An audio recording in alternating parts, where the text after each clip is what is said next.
think a lot of people just accept that feeling okay is the way they're going to feel.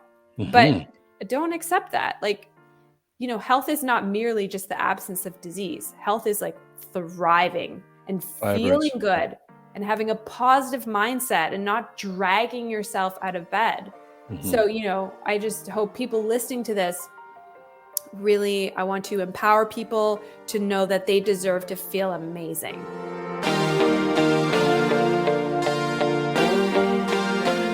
Hey, it's Sean.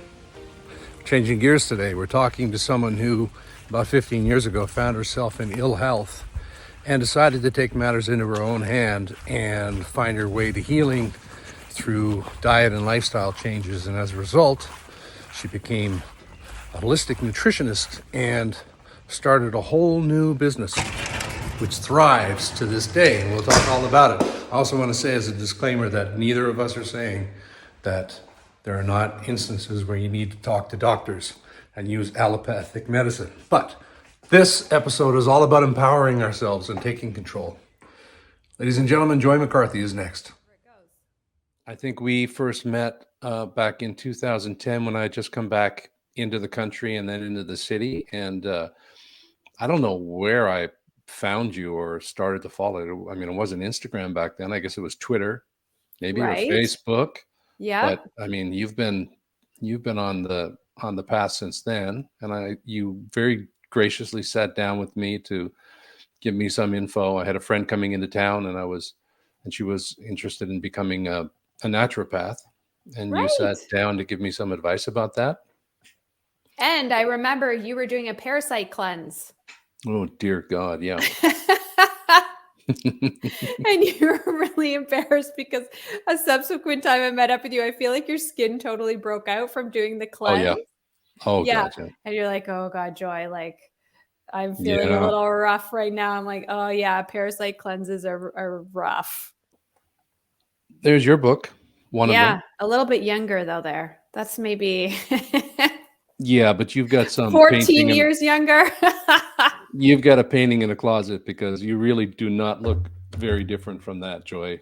Oh, you're too kind. No, I'm not being kind. I'm just stating the facts here. I think it has something obviously to do with the way you're living your life. And I think, the purpose of this channel really is to kind of try to inspire people by those people who have found ways to transition in their lives, to make major changes, to have the courage to allow themselves to be brought down different paths. And in your case, I know a big one was healing yourself, right? Yeah, and absolutely. That just opened up whole new worlds for you. So I really want to talk to you about that. Are you cool to talk about the origins of all that for you? How it all started for you? 100%. Yeah, absolutely. And now you've got a major business. And is that surprising to you? Like how yes and no, but I still feel like there's so much work to do. Like, I feel like we've just sort of relaunched Hello Joyous, and we're, getting our organic beauty products out in the world. And it feels kind of like I'm starting actually from the bottom again and working my way up. So I feel exciting? Yeah, it's very exciting. It's very exciting. And it's also like really scary too. I don't remember when I first started out as a nutritionist, I don't remember feeling scared. I feel like back then I was like, ignorance is bliss. I feel like I had no idea what it was to like build a business and build a brand. And I didn't have a child or a mortgage or bills to pay like I have now. So it's much different now, but it's still very exciting. The excitement definitely is a stronger emotion than the fear, but there's always that little bit of, Yeah, but that's also the thing that makes it compelling and keeps the challenge of it is what keeps me anyway engaged. It's the same thing with this podcast now. Yeah. My level, it's so fascinating, the internal resistance we have. Like as an actor, as an artist, we talk about all the time, right? Like the actor's resistance. There's a great book called The War of Art, as opposed to the Art of War. And it's truly about how you have to struggle with your resistance all the time. And that's it doesn't matter what you're doing. I think you come across that to a certain level, and all the voices that tell you, no one wants to hear this. Nobody's interested. There's too much of this. There's not enough. I can't make any difference. But thankfully, you're one of the people who ignored those little voices, if you had them. And Yeah, I continued definitely to had move on. them. I definitely ignored them. Yeah. So talk to me about how it started. Talk to me about your state of health before it. Yeah, totally. So I guess I got into sort of the wellness industry, and I think many people have like a similar story of like being very unwell. In my late teens, early 20s, I had thinning hair, I had anxiety, I had digestive problems, and I didn't realize that they were all related until I went to the doctor and had some blood work done, and it was determined that I had hormonal imbalance. Mm-hmm. So there were very specific hormones that were just too low. Basically, they're like, you have the hormones of like a pre-pubertal girl. I was like, okay. So I essentially felt like an it. I felt really terrible. So, I went to I had a great doctor who sent me to a lot of different specialists because I was very determined to get to the root cause of what was going on. But in the process of seeing all these different specialists, I was given medication for my digestive problems. Then I was giving medication for helping to manage anxiety. Then I had another medication that was supposed to help balance my hormones. But really none of those things worked very well. And, I just found myself feeling worse. And you couldn't really tell on the outside looking at me. I looked like everything was fine. Other than my hair was, getting so much thinner. And for the listener who's listening to this on the audio version, her hair now it's like a horse's mane. Yes, that's so exactly thick. what my husband says. He's like, your hair is literally like a horse. I'm like, I know. It's incredible. Yeah. So, I mean, no matter how thick your hair is, when you have thinning hair, it's like very alarming. Yes. It's rather upsetting. So that was one of the biggest things for me. I am like, I just don't want my hair all to fall out. So, but there was definitely a turning point. And the turning point was I saw yet another specialist. I saw an endocrinologist who was going to apparently, provide some new recommendations and was apparently an expert in working with young women and hormonal imbalance. And so I went to see her and she said to me, Joy, I have this new prescription drug. I want to tell you about it. And it was like someone put like hands over my ears. And, it's like that, like that echoey sound. I'm like, oh God, not again, not again. Yeah. And I basically didn't hear much of what she was saying other than she had a new birth control pill that was going to fix everything. Wrote me the prescription. I went home that night. I was like, I am so done with this. And I like ripped it up. And I had it was just like an emotional release. And the next morning I woke up and I don't know whether something channeled into me, but I just felt so clear-headed about what I needed to do.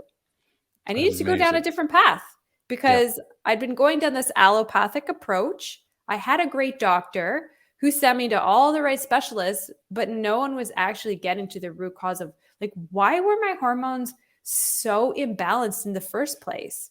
That's never the focus, right? The focus is always just to use a Band-Aid and fix the external symptoms. Yes, precisely.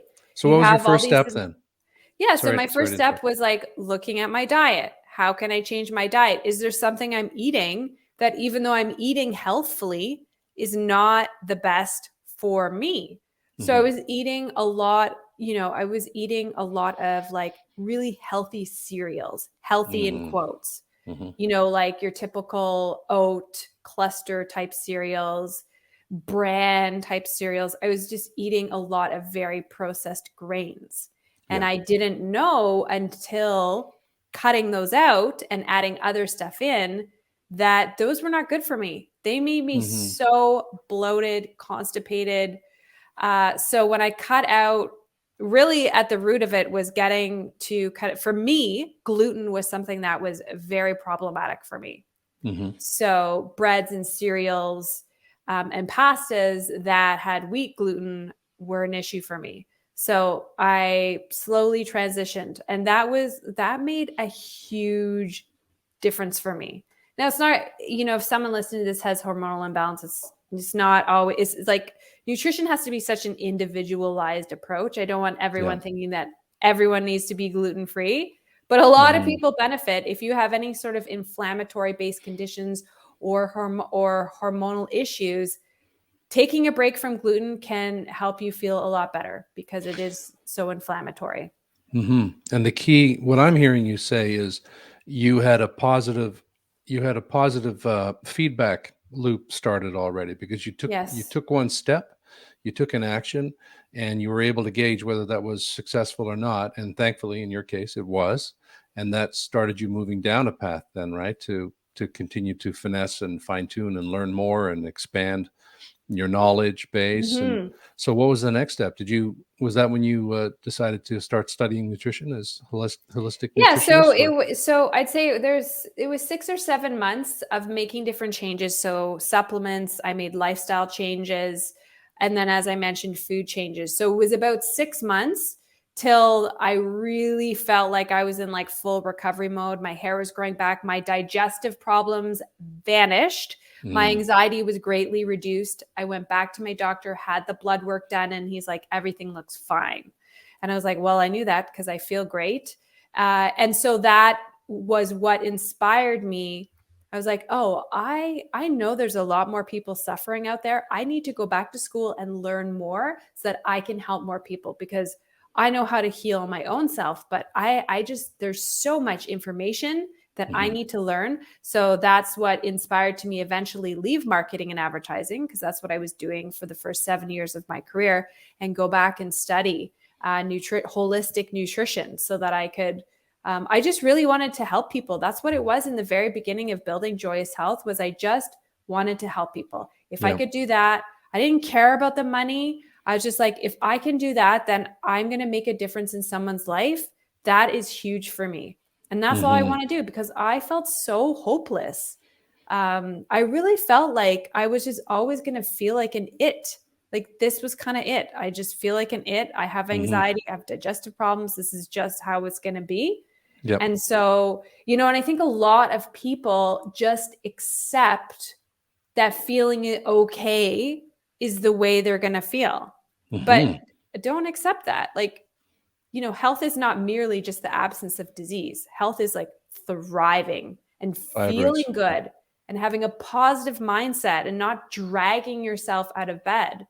So, I just hope people listening to this, really, I want to empower people to know that they deserve to feel amazing most days of the year. I'm not going to say jump out of bed every single day. I felt actually really tired this morning when I woke up. Of course. Because the blinds weren't properly shut and there was like light streaming in. Oh, you're a blackout curtain. Oh yeah, 100%. Me but too. It's one of those things, like when I tell kids, when it's open like a crack, it's like you're like lying in bed and you're like, oh, dude, I really need to get up and close that, but I'm too tired. So it's like you're having this internal conversation. But yeah. I just wanted to say, now Joy and I did a previous recording a few minutes ago that may or may not be useful. In it, I showed this book. I'm showing it again. It was the first book of hers that's right, that I bought, and it really, really helped me. Just a bit of background about me. I've had a lifetime of dealing with some health challenges, and one of them was severe acne. And I grew up in a little town in northern Labrador, Western Labrador, northern Canada. And, the healthcare was just terrible there. So what happened? I was put on Accutane a number of times, which I don't want to get sued, but I would suggest people do a lot of research before they ever use that drug. And then I was then given just round after round of antibiotics. For your acne? For my acne, tetracycline. Oh, man. I was given it for years. Literally, I was given it for years to take every day. What? And it suppressed the symptoms. So it suppressed the acne to a certain degree. But as a result, now I'm dealing with impaired gut health that I've been struggling with for years and years and years, that have it's kind of gone up and down, and I found my way through it. Yeah. And I brought up this book because for me, this was a major shift to changing my mindset about how I can, like you said, empower myself and make changes for myself. And one thing that I've really appreciated about you over the years and your approach to nutrition and just holistic lifestyle in general, for me, as someone who suffers from the symptoms that you talked about, I have all kinds of gut symptoms that I deal with. Mm, Not as much anymore. I've really come quite a ways, but I've tried many extreme ways to ultimately do the same thing that allopathic medicine would do, which is just suppress the symptoms, right? Like right. for years and years, I was keto, and Okay. then I became a carnivore. And any conversation you and I had, you never judged me about it, and I appreciate that very much. But in the past couple of years, I've really kind of transition again into much wider spectrum of foods, gradually introducing them. I've done a lot of work on my gut, and I've had a thing called SIBO. I've had leaky gut. Oh, I had okay. candida when I was in my 30s, and candida is a yeast overgrowth. Probably That's from all the antibiotics. absolutely, that's what started Yeah. everything. And then I Yeah. got leaky gut as a result of that. And then from that, I got SIBO, which is small intestine bacterial overgrowth. And I've worked with a lot of wonderful naturopaths, and I've been working with a holistic coach, also a fitness coach, who's also a Oh, gut great. holistic gut specialist that I've been working with in Australia. Hopefully, I'll have him on at some point, Jake. And I've made a lot of progress with him. But what I've always appreciated is your balanced approach to food and lifestyle. And, I'm sure that when you started to figure out what was working for you nutritionally, it was a gradual process. You didn't go Hmm. 100% in one direction, just in an act of desperation, which I've done many times. And I think that contributed to sort of perpetuating ill health. And for instance, around the time that you know uh, the lockdowns happened and the pandemic was occurring, I did a bunch of blood tests, and it seemed as if I had aplastic anemia, which is Oh, it's like a 70% fatal um, blood disease where all your blood markers are really suppressed. And so it was a scary time. It turns out that I don't have that, oh, thankfully. thank goodness. But it took a while to bring my blood levels back up again. It was working with the right people. But I really do believe it's because, in an effort to fix my health and get rid of all these symptoms I've had in terms of IBS and other gut health things, I just approached, in an act of desperation, I approached diet, particularly, in a very extreme way. Like I said, Mm, I went carnivore. I went keto for a long time, and that the keto really, I think, messed with my hormones, my adrenals, a lot of right. things, because I was also training a lot at the same time, and I just wasn't giving myself the fuel that I needed to sustain that lifestyle. Yeah, So, keto's not for everybody. And it's not, no, the challenge with keto is that it's not meant to be a long-term diet, right? It's a correct. therapeutic diet for a short amount of time to deal with a specific issue. Yeah. Because as you mentioned, it can cause a lot of problems, and you need to eat carbs. Mm-hmm. Like carbs, proteins, and fats. Anytime a diet comes out that like demonizes any one macronutrient, I'm like, nope, Mm-hmm. this can't be, Yep. this I isn't going to agree. work because we need all three. I understand that now, and for years and the one thing about people who demonize carbs, they say that your body produces its own carbs, right? You can go through a gluconeogenesis process and that sort of Right. thing, but the problem is that your insulin responses can really get mixed up if your body Hmm. is trying to manipulate glucose within its organs to keep some glucose shuttling around in your body. Then Right. all of a sudden your fasting insulin and your fasting blood glucose levels go through the roof, even though you're not even having carbohydrates. You're like, what the hell's Hmm. going on I know, here? it's But pretty crazy what the because body will do. your body will find a way, Yeah. but it's an overcompensation. And for me, it left me wasted. I couldn't train anymore. Oh I my gosh. So anyway, I say all of this to really point people towards those who are espousing a much more wide-ranging and nuanced, maybe is the word, nuanced approach to healing yourself right away. And this is a great book. It's a great book to start because it really kind of talks about the tenets of a lifestyle as opposed to just, what to eat and what not to eat. There's amazing recipes in there too. And it's very simple. I need to send you my newest book. I'm going to send you a copy. What's the name of it? I don't even know. The Joyous Cookbook. Because I have it. No, I have the Joyous Cookbook. Cookbook. Okay. I was going to send it to you because I was going to say those are my favorite recipes. That first book is great. I feel like for someone who's like new to like wellness and holistic living. And I like everything you said. I feel like you really encapsulated it well. And also it's about baby steps, right? It's not about being extreme. And also knowing that how many billion people are on planet Earth? Are we at 8 billion yet? Mm-hmm. Okay, so let's say there's 7.5 billion people on the planet. There's 7.5 billion different ways to eat. That's right. Sometimes you have to go through a process of like you did, like trying keto, trying carnivore, and then seeing what works, and then putting all those things together, like taking the best of every diet to figure out what diet is best for you. Like I eat the Joy McCarthy diet. I eat the Joy McCarthy diet. Joy McCarthy coming to the grocery store near you.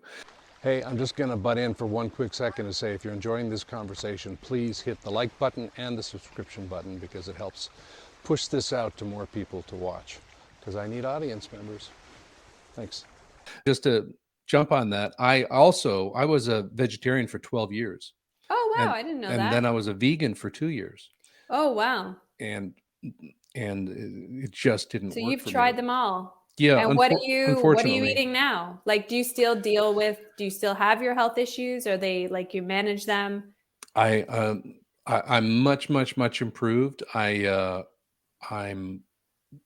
strong again, and that was a major thing for me because I was so worried about, I'm an actor. I was trying to stay in shape and keep a six pack and all that kind of stuff. And it was just, and I was wasting myself, I'm at a place now where I still react to certain foods that I can't have. Like FODMAP foods are still a challenge for me, which are oligosaccharides. Yeah, I'm impressed about all these things like SIBO, all these things that you know of. Like you're so well informed.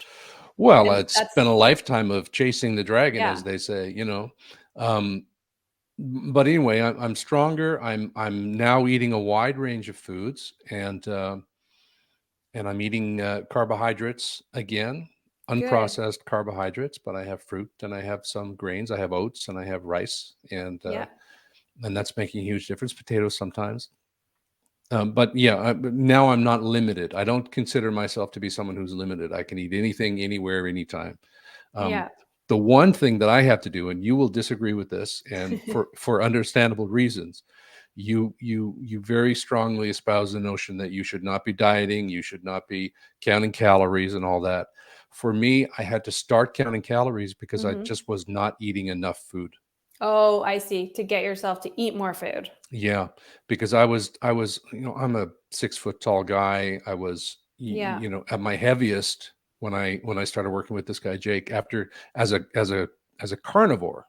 So just only eating meat and, organ meat and bone broth and that sort of thing. I was 211 pounds because my body was just shutting down. Like it couldn't assimilate nutrients, it couldn't process calories, way too much fat I was taking in. I'm sure that my liver couldn't handle that. And so I was just in a really bad place. And now I eat, I don't know, 2,400 calories a day. And it's like I said, it's a wide spectrum of foods. But I have to do that until I can start intuitively eating that way again. Right. And I understand that the obsessiveness about counting calories and all of that, it's really not healthy, particularly for anybody who has had a history of eating disorders or anything. Yeah.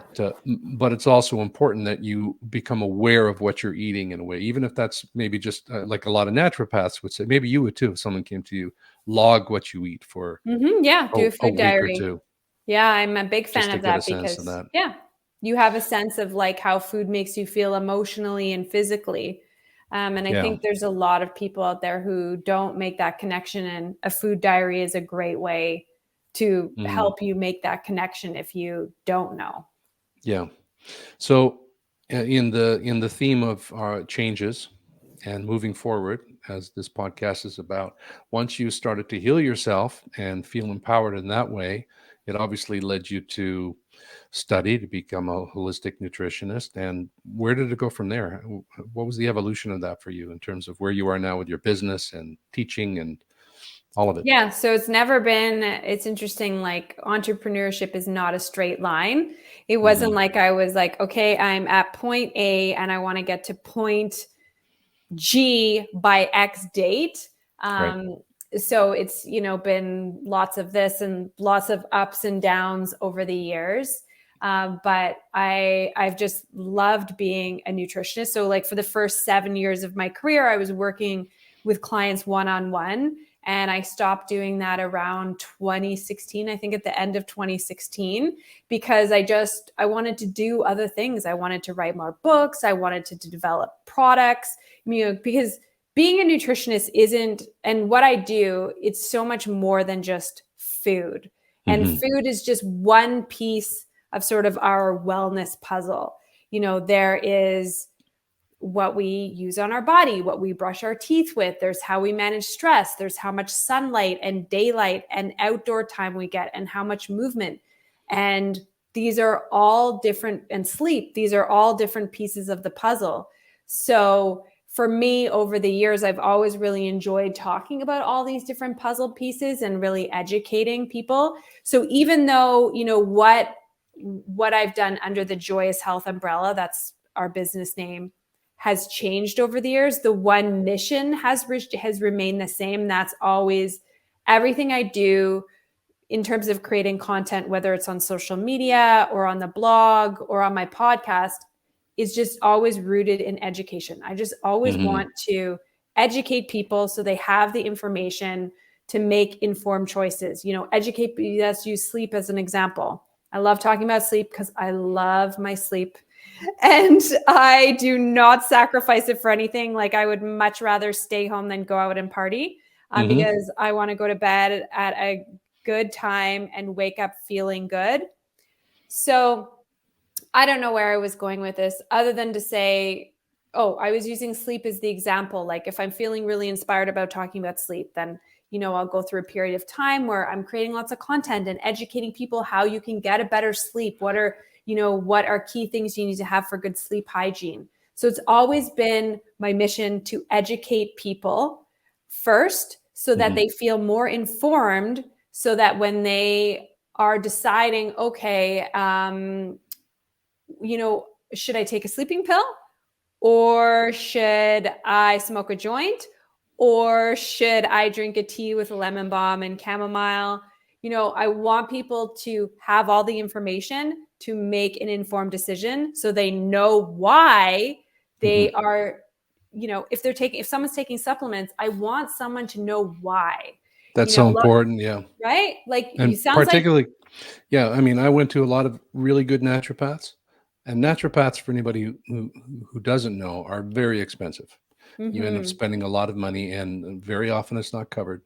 And so you have to really make sure that you, I don't know, get references, do your research to find someone who's good, because I've gone to a lot of these people who are also just hacks, and they tell you to have all these supplements. They don't really tell you why. You're not even eating food. You're just popping pills. Yeah. Right? It's just as bad as an allopathic approach, really. That's exactly right. And also, if you're not, it's just like when you work out, you need a muscle mind connection. The same thing with taking any kind of supplements. You need to understand what it's doing for you. Otherwise, you're not helping it. You're not doing some of the work of taking that supplement.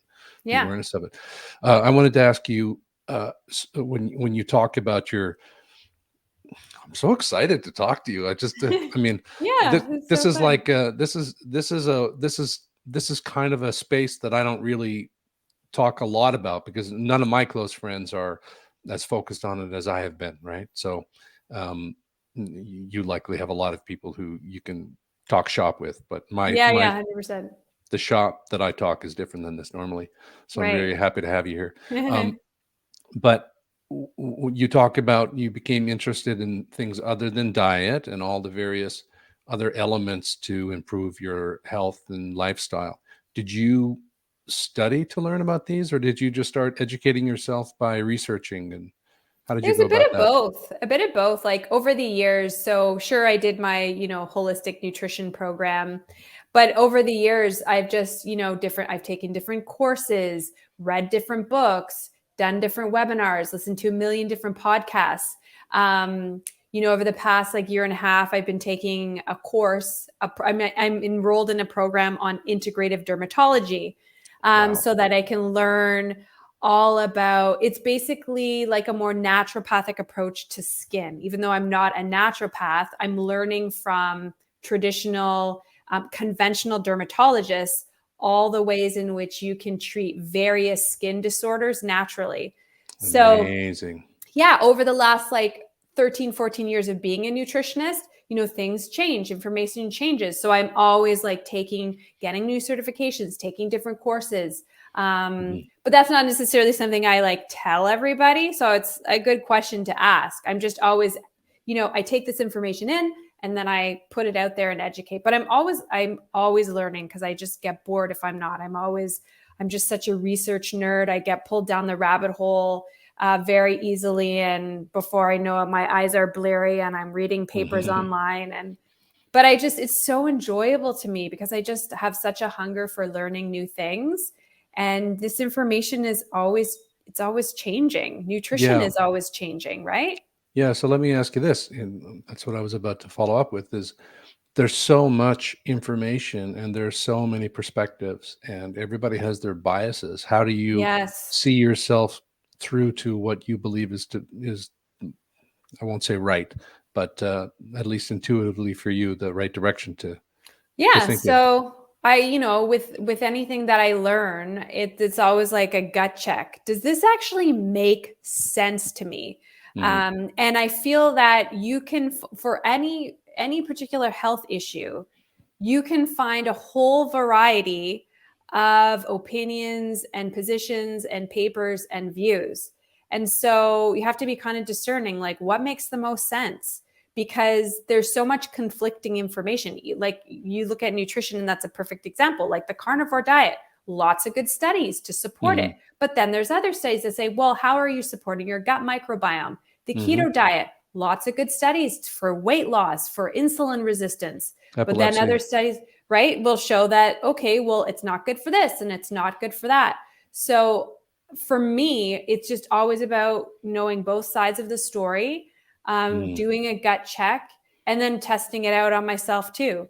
And then I disseminate the information and I share it. And I think that what's happened over the years, my community knows that they can trust me as providing credible information. Yep. And I'm also, I'm okay that lots of times I get it wrong because information gets updated, information changes. And so I'm always open, to learning more. But I don't, when people say things in absolutes, when it comes to science, that like turns me off. Even though it may sound like I speak in absolutes, I try not to. But I think a lot of the stuff that I talk about is based on traditional ancient wisdom. Certain things that we know to be true, eating fruits and vegetables.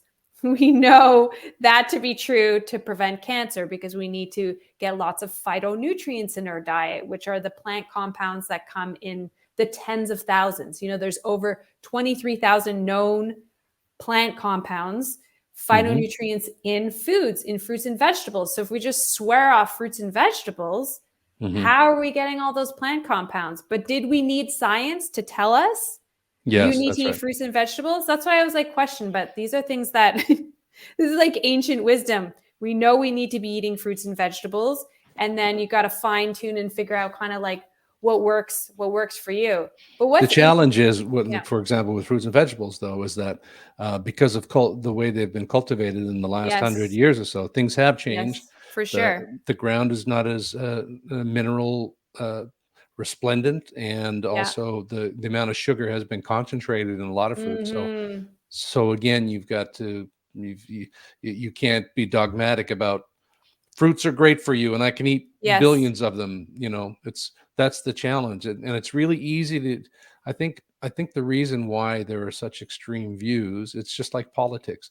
If someone gives you a sound bite and there's an absolute, it's easy to assimilate it and it's easy to repeat it and then believe in it, as opposed to listening to your gut, as you say, and allowing that to direct you, to lead you. You know what that makes me think about when you said that is, do you remember when there was a whole craze with the celery juice thing? Like, I don't know. Oh, you don't know about it? No. Okay, yeah. There's been like the medical medium is this guy. Oh, you got to look him up. And the celery juice, doing celery juice every day, like for years, people were saying like it cures everything. And that's the only thing. And I literally just posted a TikTok yesterday talking about foods to eat if you have rosacea. And the first comment was, I drank celery juice and it cured my rosacea. Oh, yeah. Fantastic. And I was laughing to myself. I'm like, okay, great. But really, okay, does that mean you're only drinking celery juice and you're not eating food? Like, what's going on there? But like sometimes we take these ideas and we think, okay, that's like the thing. Yeah. And celery juice, I want to say about 6 or 7 years ago, became like the thing that everyone was doing. And they're buying, like, celery absorbs so many pesticides from the soil. Yeah. Celery is expensive. It's one of the worst. So I was constantly having people ask me, oh, should I be doing the celery juice cleanse? I should be doing it, right? And, most people don't, like, celery might be $5.99 for organic or more. And the amount of celery you need to buy, like, it's just so unsustainable. But it's the idea that people who do these, and I'm guilty of it because I've done it myself, but people who do these extreme measures, often they have improvements because what they're coming from is so unhealthy. It's so and true. They've eliminated such bad shit from their diet by focusing on celery or focusing on meat or focusing on whatever it is, that there are improvements in general, just because your body is saying, thank God you got rid of the whatever, the potato chips or the cigarettes or the la la la la la. But at the end of the day, what's in celery? And it's like people who used to do the potato diet. Like, that's an amazing way, if you just eat potatoes, to lose weight. I've never heard about that. Oh, and like meat. I mean, it's a major thing that a lot of people talk about.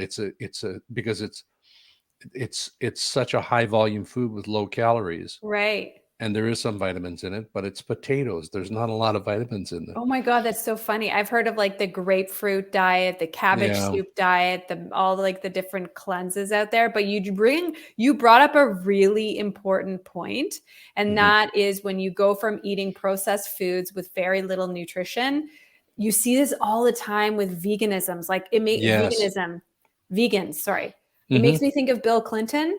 When Bill Clinton went vegan years ago to deal with like heart disease, cardiovascular disease, whatever was going on, and he got so healthy. I'm like, okay, but what was he eating before? Exactly. Junk food, processed foods. Okay, so you go from eating junk foods and processed foods to like eating some whole foods. Of course, you're going to feel better. Yeah. But then it just becomes very extreme for people, and they think, they think it's the diet, not the fact that they cut out all this processed junk food. That's right. And when I went vegan, I relied, and my gut was actually really bad then, and it continually got worse. And I was having so many grains as a vegan, and then I was trying to supplement protein to get going, and nothing was agreeing with me. That could just be a disaster. Oh, it was terrible. It was terrible. It was funny though, because I was shooting a movie at the time in Newfoundland that I was in, and I was producing it, and I was a vegan in Newfoundland. I'm from Newfoundland, right? But veganism now in St. John's, in the main city, is a thing. Of course, there's vegan restaurants and whatnot. But I was shooting in a little outport town, and the women who were making the food for the whole crew, decided that they were going to make it their mission to feed me. Oh my And gosh. God loved them. And then I had to eat it because they were making such an effort. But it was just, it was just whatever, brown rice pasta with Right. tomato sauce, and it was a terrible situation. That's the problem. That's another problem with being any of these diets, is that you have to find your nutrient balance, or else you're Yes. really going to screw Yeah, yourself. I wanted to totally. ask you about you're talking about science changing.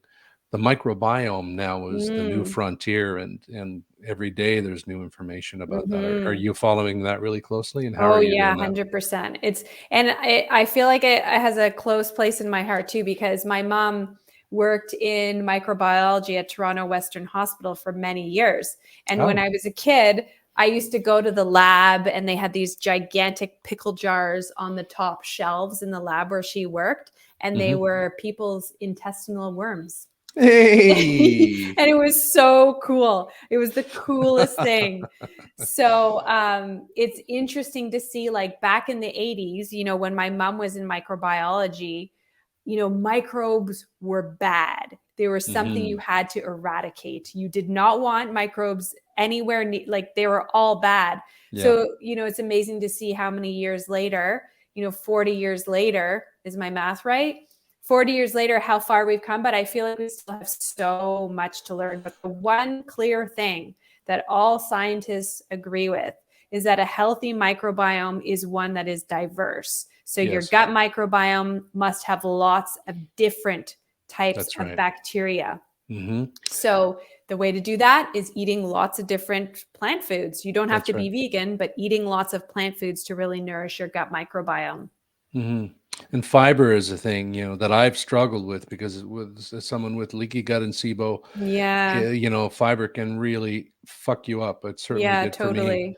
But I mean, it's like a 700% improvement for me with all that stuff. And the different types of fiber are so important for how the microbiome is being fed too, right? And Yeah, there's a lot of people out there that argue that fiber is not important, and I believe that at one point, just because that was the carnivore diet people. that's just like the bias, confirmation bias, right? So it was good for me to believe in that, because then I wouldn't have to have it.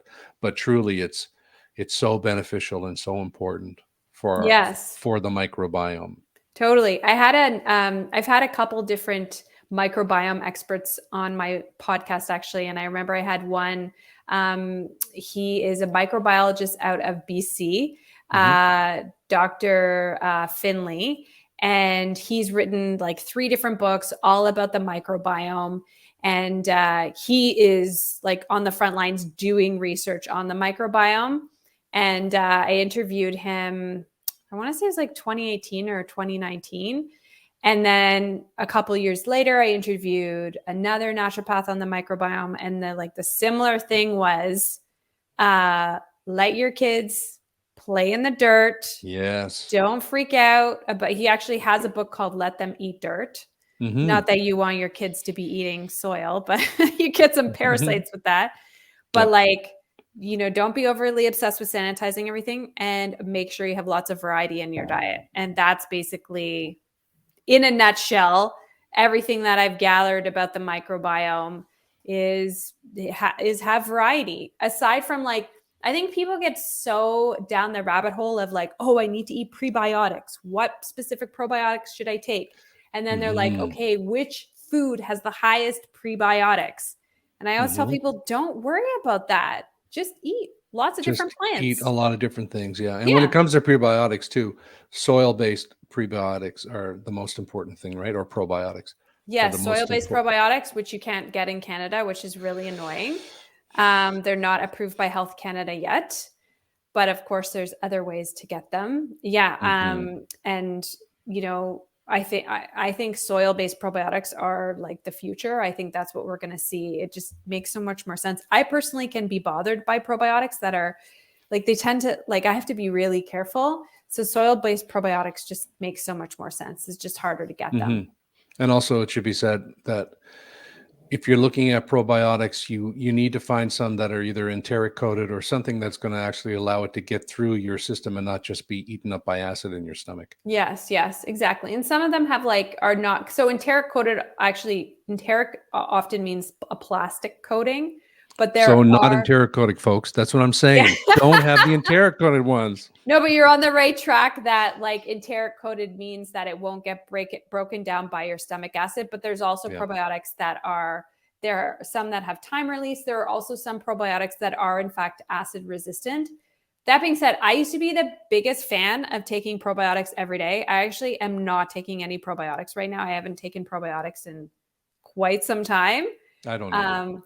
Yeah, because I mean, it's a fascinating area of research. I will take them if, for example, I haven't been on antibiotics, but if I was to go on antibiotics, then I would take them. Yes. I give them to my daughter in cold and flu season, but it's not something that I'm doing all the time. I'll tell you, for anybody out there that's suffering from leaky gut or SIBO or IBS or any of those things, and are having a hard time with fiber in general, which is a great probiotic, right? That's a way to say that, right? Yeah, prebiotic. Yeah, prebiotic.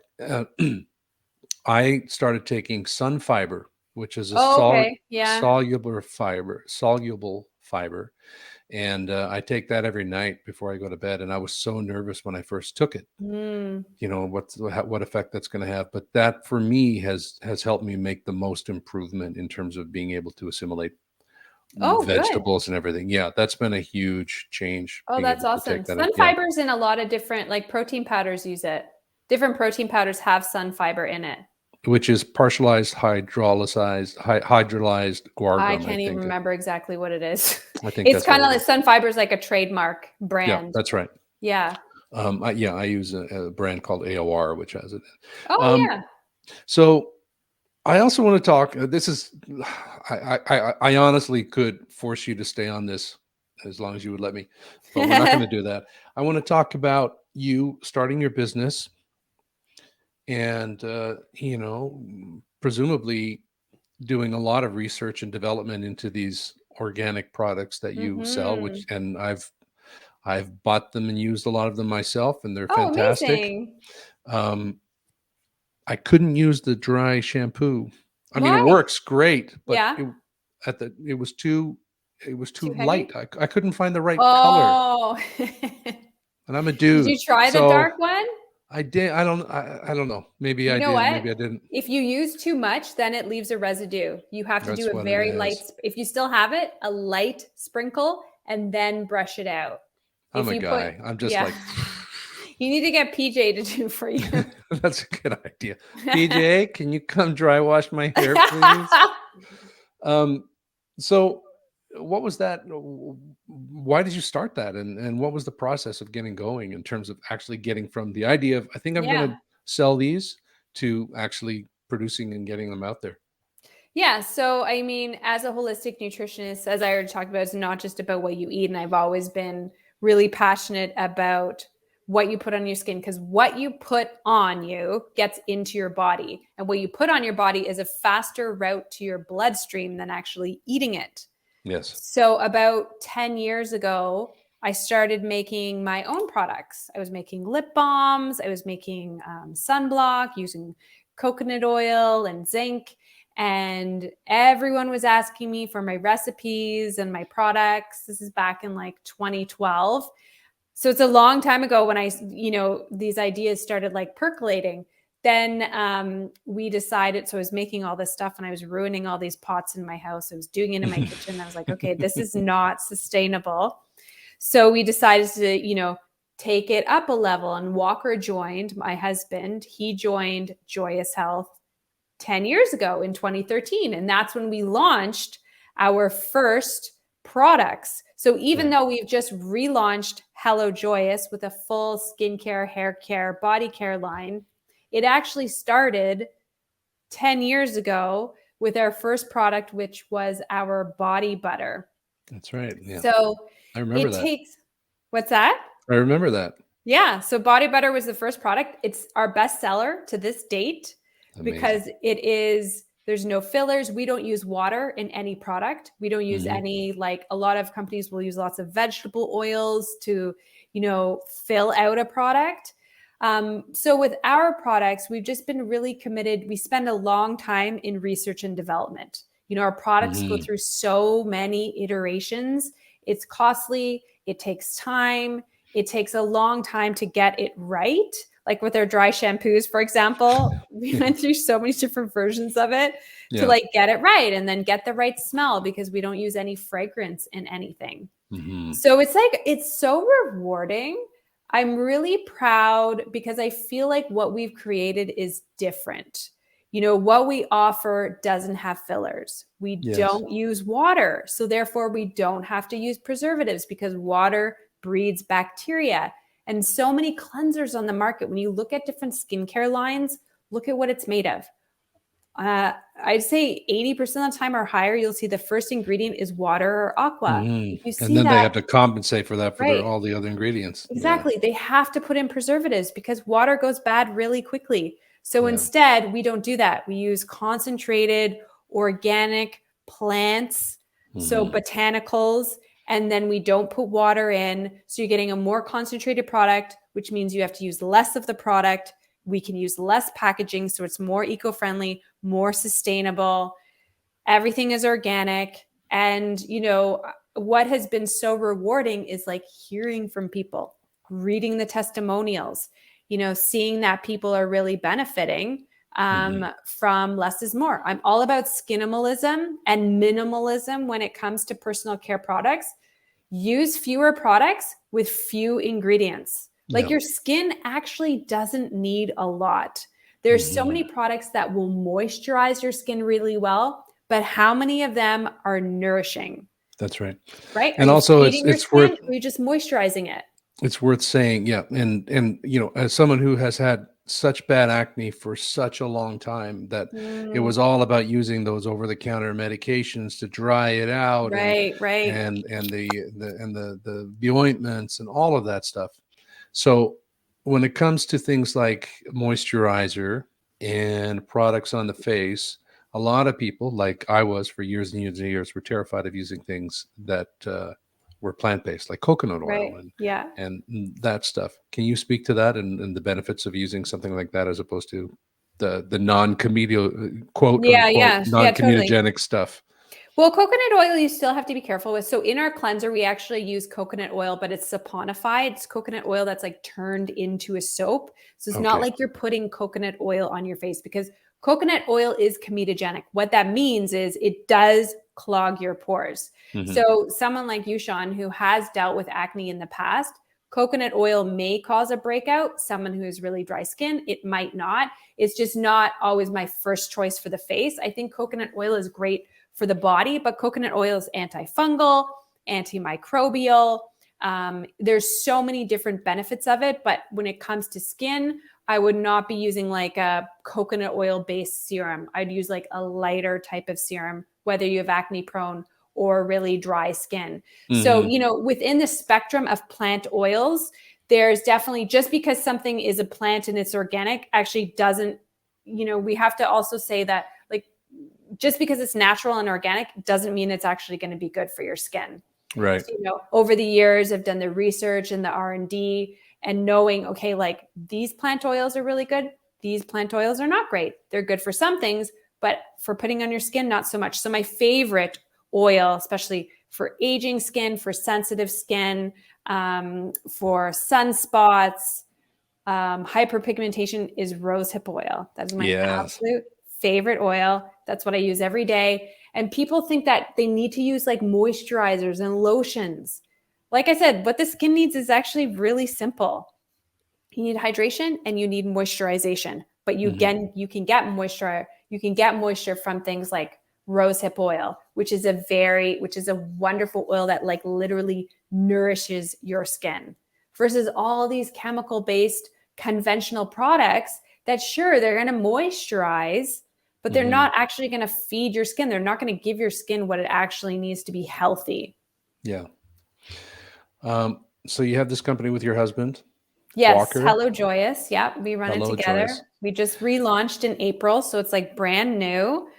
And That's yeah, scary and awesome. yeah, So you've been 10 years working together. How's that yeah, 10 influenced years. your relationship? Now you have Yeah. a child too. How old's Yeah, your Vienna. child? So we have a daughter, Vienna. She's turning 8 in September. Wow. Yeah, time Listen, flies, right? yeah. Yeah, when we first started working together, it was really scary because Walker quit his full-time job. He had a secure paycheck. And we were like, okay, let's just try this. And if it doesn't work, we won't get a divorce. Instead, we will stop working together.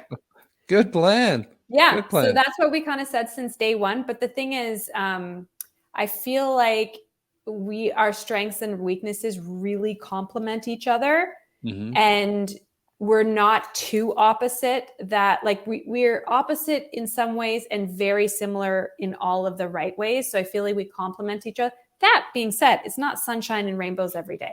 No Like doubt. we definitely agree. We definitely disagree on things.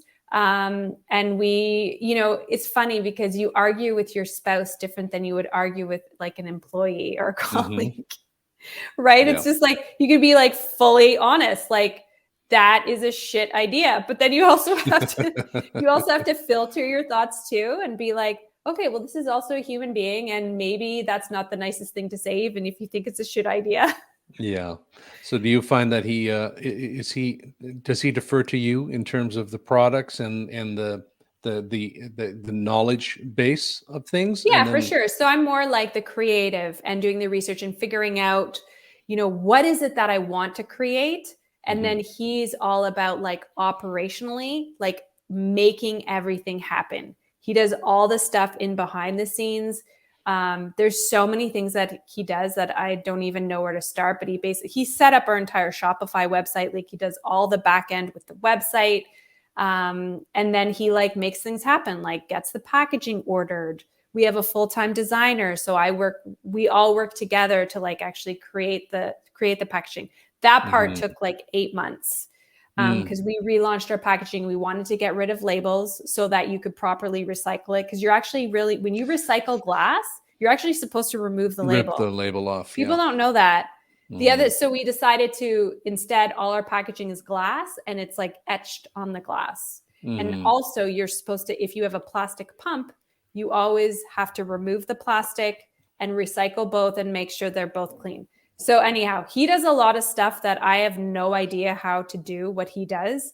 And he doesn't know how to do what I do, which is like creating content and research and being the face. That being said, I want to step back a little bit from Hello Joyous, and I don't necessarily want to be the face of Hello Joyous. I wanted to be all different people be the face of Hello Joyous. So that was part of the other reason that we relaunched from Joyous Health to Hello Joyous, was that I don't want it to be just about me. I wanted to like live beyond just me. Right. Smart.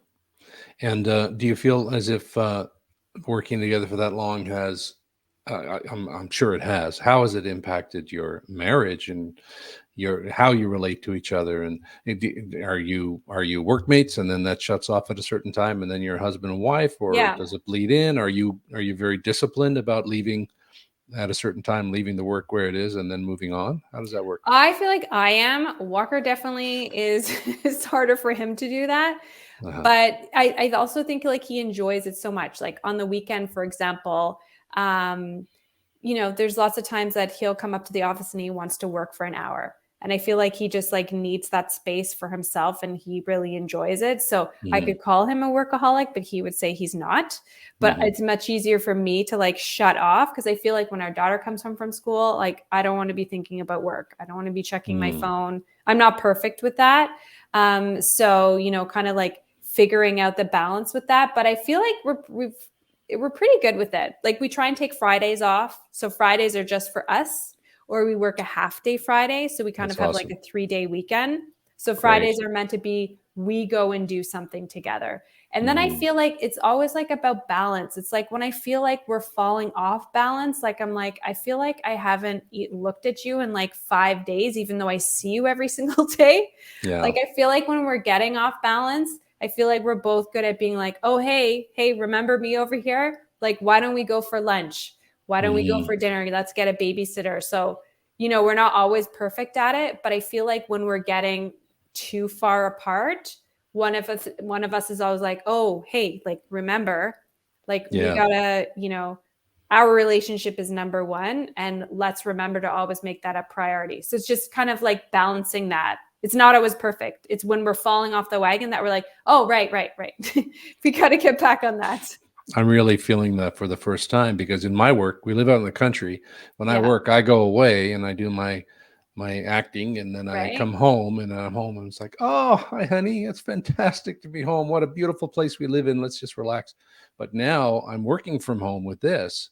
It's a Right. whole other texture. And PJ is a writer as well as an actor and an artistic director of a theater company in town. But Oh, cool.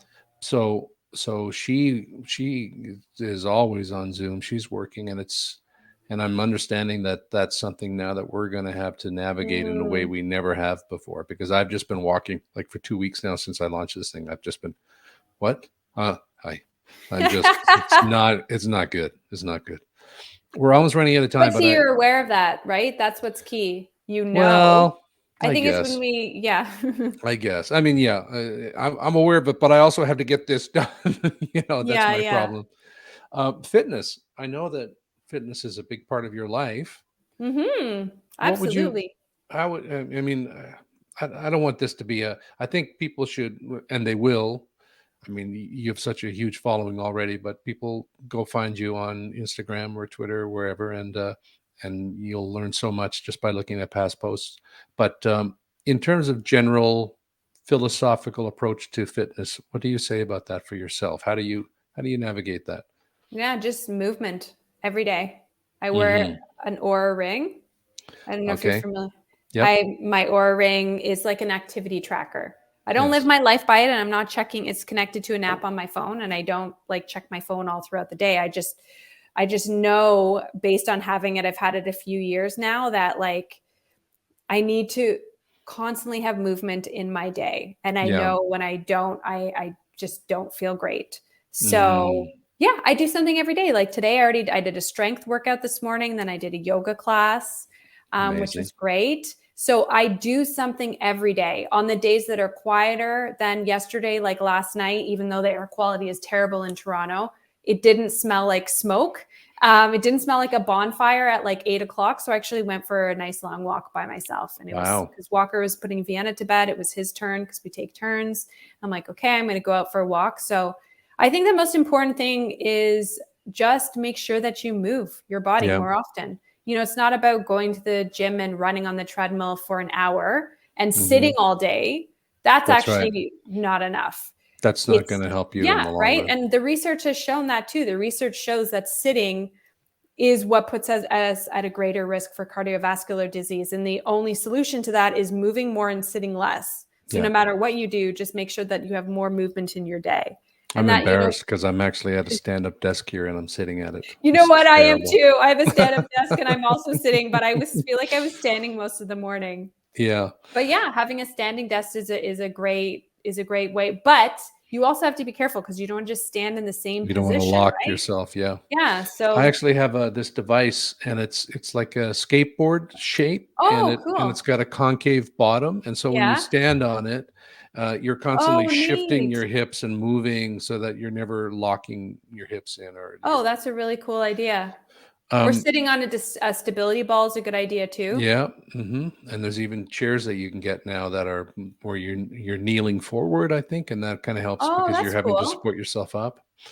I agree with that. The moving is so important, and walking is so important. Yes, it's my really favorite exercise. Walking is my favorite form. I agree, 100%. Yeah. Do you do stuff with Walker? Do you guys hang out and work out together? Or do you? Yeah, we do sometimes. But you know what? His workout time, so that for him is like his meditation.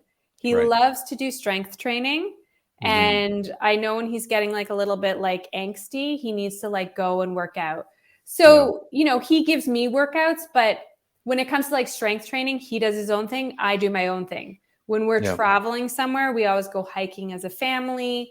But yeah, we don't do a lot of workouts together unless it's like hiking or walking somewhere. Like strength workouts, I do my thing. He does his thing. And Vienna kind of joins in when she wants. I don't know if people, maybe some people who are listening to this haven't made the connection, but for me, as someone who has suffered from depression through the years, when I am not physically active, Yes. it really rears its ugly head in a way that's just not good. I mean, I haven't worked out now for 3 days because I mean, I haven't moved. I usually, whatever, I won't bore you with the steps I do a day and all that kind of stuff, but whatever, I do a lot of them. I have a dog. I walk a dog Oh, yeah, that's twice a great. day. And, but I haven't been doing that because I've been under these deadlines. And honestly, I just don't even feel like myself. You know, it really becomes such an integral part of who you are once you get into those lifestyles. 100%. Yeah, you got to get out for a walk today. Yeah, I'm really worried though because of the air quality. It's bad out here. Is it bad where you are? Because I'm east of Toronto. I'm north. I'm in the Kawartha Lakes. So. Oh yeah, how is it out there? It must be way worse than here. It feels like there's been a house fire. You know, a kilometer away. That's what it feels like. It's so scary. It's not good. So, if you had to give people, you've probably answered this kind of question a lot, but if you had to come up with, say, 3 or 5 starting points for people to try to take control of where they are and move towards something that's going to be better for them, what would you suggest? And that can be anything. That can be health, lifestyle, mental health, philosophy, whatever. Yeah, I would say number 1, start walking. Walk every day. That's really key. Number 2, I would say get all the hormone disrupting chemicals out of your life, whether it's your toilet bowl cleaner, your moisturizer, your hairspray. Get that stuff out. There's, so many terrible chemicals in conventional beauty products and personal care that you want to avoid. And the third thing is really simple. Just, and my jar is empty here. Drink more water. Yes. Right? We are made of like 70% water, and most people are dehydrated. Water is so important for heart health, for skin health, for liver, for digestion. I feel like so many health issues could be solved by just drinking more water. So, and put a squeeze of lemon in there. Yes. Oh, yeah. I was wondering what you're drinking. I noticed it was pretty cloudy. Yeah, lemon. Add some lemon. Were you secretly wondering if it was Gatorade or something? What the hell? No, I thought maybe it was kombucha. Actually, can't do kombucha. That's my gut's not happy with the kombucha. So people can find you on Instagram at Joyous Health. Yep. Any TikTok. other place you want to? TikTok too. TikTok. Well, I've taken up so much of your time. I want to say that I really hope that this was more of a conversation and not just an infomercial for you and your company and products, because they're only part of the conversation because they're so good. And thank you so much. And your knowledge that you're disseminating out there is so good, and it's really helped me so much in the last 10 years. It really helped put me on a path, and for that I'll always be grateful. I'm so happy to hear that. That's amazing. And if anybody out there is dealing with any kind of health problems, it might be a good starting point just to check out Joy and her new company. What's the name of it already? Hello Joyous. Joyous. Yeah, but I also just hop on over to Joyous Health, where I have hundreds of free recipes, hundreds of articles to get you, on the path. Or go to the library and take out my book. That's another option too. or buy it. Yes, or buy it. Joy, thank you so much. Thanks for having me. Appreciated this. Great conversation. Thank you. I had a walker too. For sure.